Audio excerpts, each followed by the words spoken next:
Moin moin Leute, wie geht's euch? Lass uns neue Vokabeln lernen.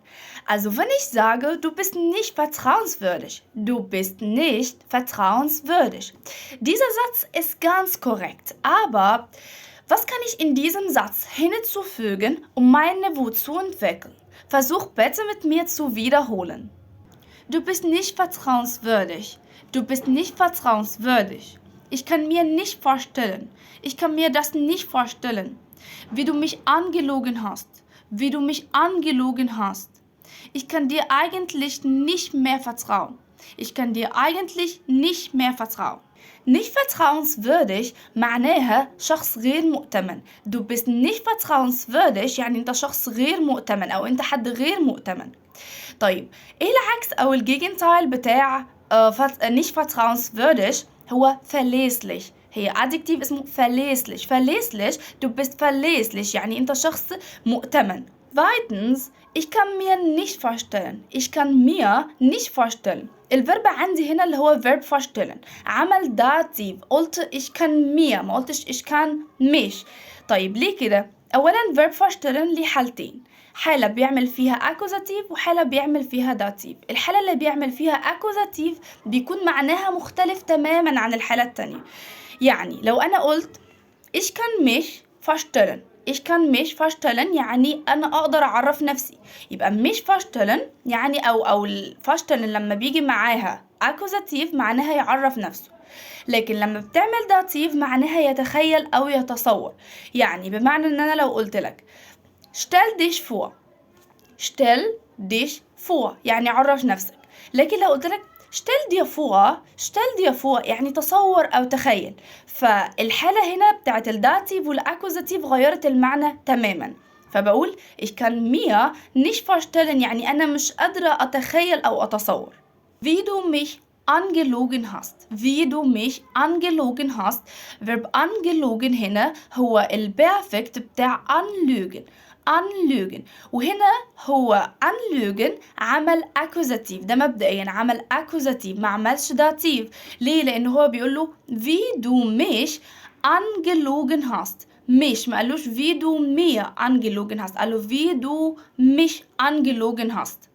طيب ليه أنا ما قلتش ليه جبت الفيرب am Ende؟ لأن هي Nebensatz. هي هنا Nebensatz. فعشان كده أنا بقول له ich kann mir nicht vorstellen wie du mich angelogen hast. ich kann mir nicht vorstellen wie du mich angelogen hast. انت ازاي كدبت عليا. ففي هنا هو مش سؤال حقيقي عشان ان انا الفيرب يجي في الاول. لا هو هنا Nebensatz فجبت الفيرب am Ende. طيب وهنا لو كان سؤال حقيقي كنت هقول ازاي؟ كنت هقول له wie hast du mich angelogen. wie hast du mich angelogen. عشان ما نتلخبطش هو لو سؤال حقيقي طبعا hast هتيجي الأول وبعد كده angelogen هتيجي في الآخر ومش هتيجي في النص. wie hast du mich angelogen.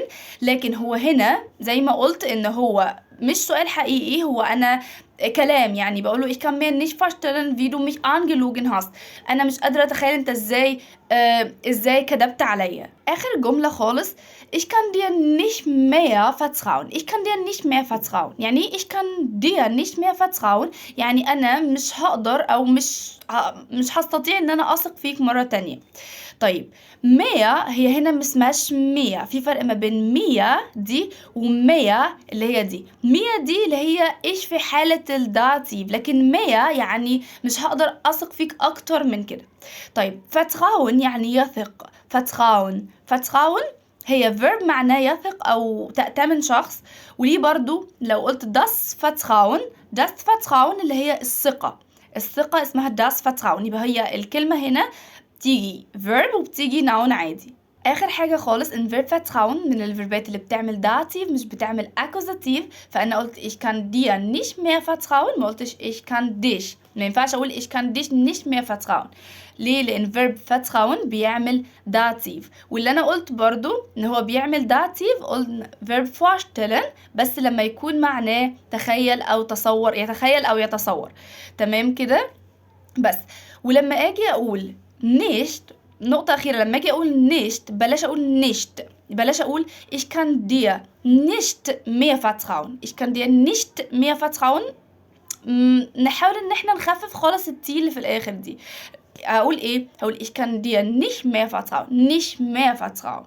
لأن فكرة إن إحنا ما بنتّكش على الحروف الأخيرة أوي، هي بتقرّبنا في أي لغة عمومًا من الnative speakers بتوع اللغة دول، لإن أنا لمّا باجي أسمع مثلًا podcasts أو باجي أسمع فيديو لnative speakers بالاقي إن هُم مش بيتكلموا الكلام تقيل، مش بالاقي إن أنا في الآخر بالاقيهم بيتّكوا على الحروف أوي، لأ، بالعكس أنت بالذات لمّا بتكون مبتدئ في اللغة وبتيجي تسمع حد بيتكلمها بيكون بيتكلمها يعني وهي الMuttersprache بتاعته، اللغة الأم بتاعته، بتلاقي إن أنت لو بتقرا حاجة من تحت كده بتحس إن الكلام مش متطابق مع اللي بيتقال فوق، ليه؟ لإن هو مش بيتّك لك أوي على الكلام، فأنت مش هتلاقي الحروف اللي تحت كلّها بتتنطق، لأ هو بيحاول إن هو أو عمومًا لمّا بنيجي نتكلم بتلاقي الحروف بتتاكل في النُص كده، بس فدي حاجة هتقرّب نطقك وهتخلّيك كمان إن أنت تفهم الألمان يعني وهُم بيتكلموا، إن أنت تفهم إن هُم مش هيتّكوا لك أو مش هيقولوا أوي الحروف كلّها ظاهرة بحيث إن أنت تفهمها، لأ أنت لازم تدرّب لسانك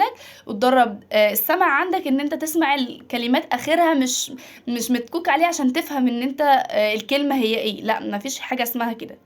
بس كده، وكده الفيديو خلص وأتمنى يكون فادكم ويكون سهل und bis zum nächsten Mal. Tschüss.